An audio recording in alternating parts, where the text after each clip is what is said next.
Ini pesan Nabi.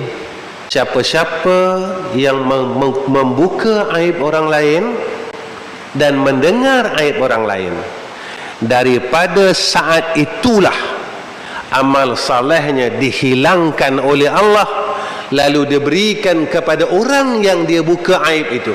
Tuan-tuan, dalam tahun ni bersih tak telinga kita dari dengar kesalahan orang lain? Dalam tahun ni bersih tak mulut kita daripada kita berkata keburukan orang lain? Jika tak bersih, tuan-tuan, bermakna kalau umur kita 60, bermula hari itu amal saleh kita telah selesai. Jika tak ada amal saleh kita, tuan-tuan, di mana tempat kita di akhirat? Kita sangka amal saleh kita masih ada. Tuan-tuan, Nabi sebut dalam hadis tentang orang hasad. Nabi kata, hasad ni dia memakan amal saleh seperti mana kayu yang kering dimakan oleh api, satu pun tak tinggal. Bilakah kita berhenti daripada hasad dengki sesama Islam? Saya berkuliah, tuan-tuan, di Selangor. Saya cakap dengan orang masjid, kita dalam satu masjid pun masih bergaduh, tuan-tuan.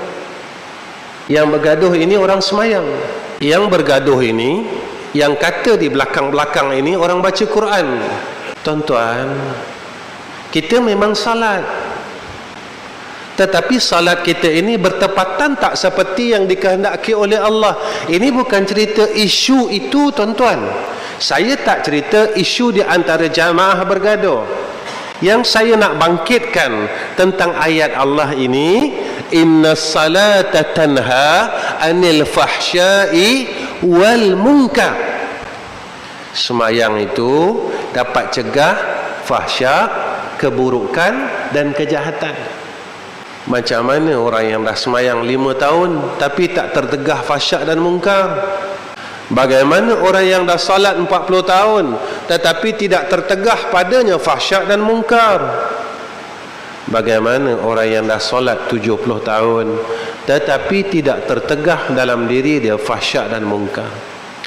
Apakah kita lupa tentang satu hadis daripada Nabi sallallahu alaihi wasallam? Nabi kata, lepas solat saja seorang malaikat akan ambil semayang seseorang itu, lalu diangkat ke langit. Jika tak diterima salat itu, dia akan pulangkan salat itu kepada empunyanya, seperti mana kain buruk yang dilemparkan kepada empunyanya. Lalu saya tanya dengan diri saya, kalau saya tak boleh jadi orang baik, sembahyang saya ni Allah terima ke? Jika salat yang saya buat ini diterima oleh Allah, nescaya saya akan dapat bahagian yang disebut oleh Allah, innas salata tanha anil fahsya'i wal munkar. Tuan-tuan, ini kalam Allah, bukan kalam saya. Takkan Allah tipu kita, tuan-tuan? Allah berkata kepada kita, semakin kita salat, semakin kita jadi orang saleh. Takkan kalam Allah tak benar? Jadi yang tak benar itu siapa? Kita. Yang salah itu siapa? Kita.